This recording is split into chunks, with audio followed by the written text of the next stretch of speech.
जाती श्वासों पर मेरा नियंत्रण है और मैं प्रत्येक श्वास को महसूस कर रहा हूँ। मेरा रूप रस गंध वर्ण से रहित यह मेरा आत्म तत्व है। जानना देखना मेरा स्वभाव है, ज्ञाता दृष्टापना। और यन्मया दृश्यते रूपम तन्न जानाति सर्वथा जानन न दृश्यते रूपम तथा केन ब्रवीमि हम। जो दिख रहा है वह मैंने हूँ, मैं किसी को दिखता नहीं हूँ। और मेरी आत्मा अनंत काल से स्वर्ण की भांति उस खान में पड़ी है। जब उसको शुद्ध कर दिया जाता है तो वह स्वर्ण शुद्ध बन जाता है। और अब हम चलते हैं कैलाश पर्वत की ओर। खाइयों से वेष्टित एक बहुत बड़ा स्फटिक मणि के समान स्वच्छ सुंदर प्रासाद है। रात्रि का समय है। हम सब गहरी निद्रा में सोई हुई स्वच्छ स्वप्न देख रहे हैं कि हम कैलाश पर्वत पर आदि ब्रह्मा ऋषभदेव के दर्शन करने जा रहे हैं। उसके पहले ऐसे लगाओ जैसे कोई पुकार रहा हो, आओ मेरे पास आओ, तुम्हारा जीवन सफल हो जाएगा। और सबकी निद्रा खुल गई और सोचने लगे हमारा कोई हितैषी हमें बुला रहा है, जाना चाहिए। और यात्रा प्रारंभ कर दी। सब अपने अपने घोड़ों पर सवार होकर आगे बढ़ते चले जा रहे हैं, चलते चले जा रहे हैं। ये नगर की सीमा पार हो गई और आ गया घनघोर जंगल, चारों ओर नीरवता, ध्यान, शांत वातावरण। मात घोड़ों की टप टप करती हुई टापों की आवाज सुनाई दे रही है। जंगल के बीचों बीच चले जा रहे हैं, बहुत दूर तक निकल गए हैं, कोई दिखाई नहीं दे रहा है। घने घने वृक्ष दिखाई दे रहे हैं। थोड़ी दूर पर एक सरोवर आ गया, उसको पार करके आगे बढ़ गए। कंकरीले पथरीले रास्ते, नदी नाले, पहाड़ पर्वत, जंगली झाड़ियों को पार करते हुए चले जा रहे हैं। मन में अदम्य साहस उत्साह भरा हुआ है। दर्शन की भावना से ओतप्रोत हो आगे बढ़े जा रहे हैं। और अचानक सामने क्या देख रहे हैं कि नीले साफ स्वच्छ जल से भरा हुआ एक विशाल समुद्र है। हे प्रभु, यहाँ तक तो हम अपनी शक्ति से आ गए, लेकिन इस विशाल समुद्र को कैसे पार करें? संकल्प में तो वो शक्ति है कि जो जमीन आसमान को एक कर देती है, आसमान के तारे भी तोड़कर ला सकती है। और सभी समुद्र के किनारे पर ही संकल्प कर लेते हैं कि जब तक आदि प्रभु के दर्शन नहीं होंगे तब तक अन्न जल का त्याग। और एक आसन लगाकर एकाग्रता से भक्ति में लीन हो जाते हैं और भक्ति करने लग जाती हैं। हे मना महामना आदि ब्रह्मा आदिश्वर प्रभु तिलदेव ज्ञानेश्वर परम पूज्य देवादिदेव, आपकी भक्ति में तो वो शक्ति है जो प्राणी को संसार समुद्र से पार कर देती है। जल का थल हो जाता है, थल का जल हो जाता है, अग्नि का नीर, सर्प का हार हो जाता है और सभी उपद्रव शांत हो जाते हैं। तो क्या हम इस समुद्र को पार नहीं कर सकते? कर सकते, हमें विश्वास है। आप हमें उपाय बताएंगे जिससे हम इस बाधा से मुक्त होकर भगवान के दर्शन करने में सफल हो सकें और सभी भगवान की भक्ति में लीन हो जाते हैं। धन्य हैं वे अयोध्या के निवासी जिन्होंने आदि ब्रह्मा के दर्शन किए हैं। धन्य है वे भरत चक्रवर्ती महाराज जिन्होंने साक्षात प्रभु के चरण स्पर्श किए हैं। और जिन्होंने भी दर्शन किए हैं उन्होंने अपना जीवन सफल बनाया है। तो क्या हम आपके दर्शन भी नहीं कर सकेंगे? नहीं, मुझे विश्वास है कि अवश्य मिलेंगे। हमें आपके दर्शन करने से कोई नहीं रोक सकेगा। हमने अभी सपने में दर्शन किए थे, लेकिन अब साक्षात दर्शन करने का सौभाग्य प्राप्त होगा। लेकिन कब मिलेंगे? और हम जब छोटे छोटे स्थानों पर बने मंदिर में विराजमान प्रतिमाओं के दर्शन करते हैं तो अंदर से अत्यंत हर्ष विभोर हो जाते हैं, आनंद से रोम रोम पुलकित हो जाता है। तो फिर इतने विशाल पर्वत पर विराजमान औधम तीर्थंकर के दर्शन करने की तो बात ही अद्भुत है। ऐसी महिमा मंडित है प्रभु की। तभी आकाशवाणी होती है, हे दर्शनाभिलाषी भक्त, तेरी मनोकामना अवश्य पूरी होगी। अब तेरी निराशा का अंत और आशा का संचार होने वाला है। धैर्य रखो, दृढ़ता और विश्वास रखो। तभी क्या अतिशय होता है कि सभी के अंदर एक अपूर्व शक्ति का संचार हो गया, जिसके प्रभाव से सभी लोग आदि प्रभु का नाम लेकर चलने को तैयार हो गए और ऐसे चल रहे हैं जैसे जमीन पर चल रहे हो। अपूर्व आनंद से सभी बढ़ते हुए चले जा रहे हैं। समुद्र पार कर लिया और थोड़े आगे बढ़ने पर दूर से ही कुछ स्वच्छंद धबलिम आवासी दिखने लगी है। थोड़ी और बड़े कि 500 धनुष ऊंची स्वर्णाभा से युक्त सुंदर प्रतिमा दिखने लगी। आदि प्रभु की प्रतिमा देखकर सभी खुशी से झूम उठे। सबकी थकान दूर हो गई, मन में साहस व उत्साह बढ़ गया। ऐसा लगने लगा जैसे अपने अंदर अनंत शांति आ गई हो। सभी के मन से उत्सुकता है मन में कि मैं पहले पर्वत पर पहुंचकर आदि प्रभु के दर्शन सबसे पहले कर लूं। सब लंबे लंबे कदम बढ़ाकर जल्दी जल्दी आगे बढ़ रहे हैं। लेकिन हे प्रभु, ये दूसरी समस्या फिर आ गई। एक बहुत बड़ी गहरी खाई सामने है, जिसको देखते ही चक्कर आ जाए। लेकिन इसको पार किए बिना हम प्रभु का दर्शन नहीं कर सकते। और सभी वहीं रुक गए, घोड़े पर से उतरकर वहीं बैठ गए और प्रभु की प्रार्थना करने लगे। हे प्रभु, कहाँ हो तुम? हमें जल्दी अपने पास बुला लो। हे प्रभु, मुझे शक्ति दो, संबल दो, ताकि मैं आपके चरणों में आ सकूं। हे परम पिता परमात्मा, अब तो नहीं रहा जाता, आपके दर्शन को मन अधीर हो रहा है। कुछ उपाय बताओ, अवश्य दिखलाओ भगवन, जल्दी दर्शन दो भगवन। और तभी सबके मन में आत्मविश्वास के साथ अनंत शक्ति का संचार हो जाता है और आदिनाथ भगवान के जयकारा लगाते हुए छलांग लगाते हैं। छलांग लगाते ही सब उस पार पहुंच गए। सभी के मन खुशी से भर गए। चलो, हमारी मेहनत सफल हुई, अब तो अवश्य ही प्रभु के दर्शन होंगे। ऐसा विचार कर अपने आप को धन्य धन्य कह रहे हैं। और लोग ये आ गया कैलाश पर्वत, जहाँ विराजमान है आदिम तीर्थंकर भगवान का विशाल मंदिर बना हुआ है। कितनी भव्य प्रतिमा है, सोम मुद्रा है, जिसको देख करके रोम रोम पुलकित हो रहा है और अच्छी अनुभूतियां हो रही हैं।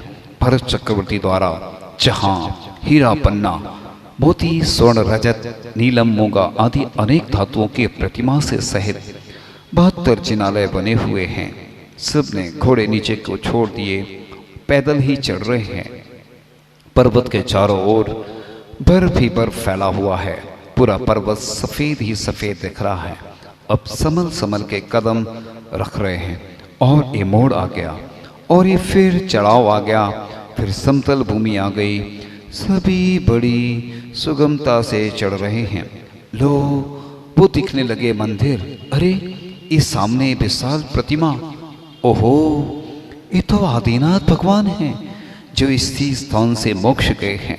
धन्यो प्रभु, धन्य हमारे भाग जो आज हमें आदि प्रभु की निर्माण स्थली के दर्शन मिले। प्रभु के जयकारा लगाते हुए और आगे सभी पर्वत पर बने 72 जिनालयों की वंदना कर रहे हैं। और ये वो ही जिनालय हैं जहाँ रावण ने शांतिनाथ भगवान के चरणों में बैठकर पीड़ा बजाई थी और प्रभु भक्ति में इतना लीन हो गया था कि अपने शरीर का भी ध्यान नहीं रहा। जब बीड़ा का तार टूट गया तो अपनी भुजा में से नस निकाल कर लगा ली और बीड़ा बजाकर फिर प्रभु की भक्ति करने लगा। ऐसी अतिशयकारी प्रतिमाओं के दर्शन करके सब बहुत प्रसन्न हो रहे हैं, इतने आनंदित हो रहे हैं कि कोई नीचे आने का नाम ही नहीं ले रहा। हे प्रभु, आज हम धन्य हो गए, हमारे नेत्र सफल हो गए। धन्य आज का दिन, धन्य आज की घड़ी, धन्य हुआ आज हमारा जीवन। बहुत दिनों की भावना आज पूर्ण हुई। प्रभु, आपके दर्शन करके हम कृतकृत हो गए और परिक्रमा आदि भी लगा रहे हैं। परिक्रमा लगाकर नमस्कार किया और भगवान से प्रार्थना करने लगे, हे प्रभु, आपने अनंत गुणों को प्राप्त कर लिया है, शाश्वत सुख के धनी बन गए हो। हमारे अंदर भी ऐसी शक्ति भर दो, बुद्धि दे दो कि आप जैसे बन सकें। अनेक प्रकार से भक्ति गान करके भगवान की स्तुति कर रहे हैं और पूजन भक्ति करके आगे बढ़े कि कुछ दूर पर और भी प्रतिमाओं के दर्शन हुए और हमारा हृदय पवित्र हो गया।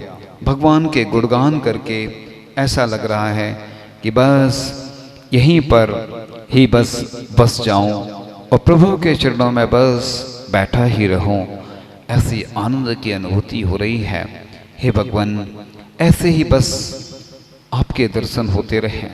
हे भगवान, आपका नाम स्मरण करने से मेरे असंख्यात गुणे कर्मों की नजरा होती है। भगवान, हे भगवान, बस आपकी ये भक्ति करता रहूं, आपका ही नाम स्मरण करता रहूं, आपका गुणानुवाद करता रहूं, आपका कीर्तन करता रहूं, आपकी स्तुति करता रहूं, आपका जाप करता रहूं, आपका पूजन और अनुष्ठान करता रहूं। भगवान, बस प्रातः काल से लेकर शयन तक, शयन से लेकर प्रातः काल तक बस आपकी भक्ति में लीन रहूं।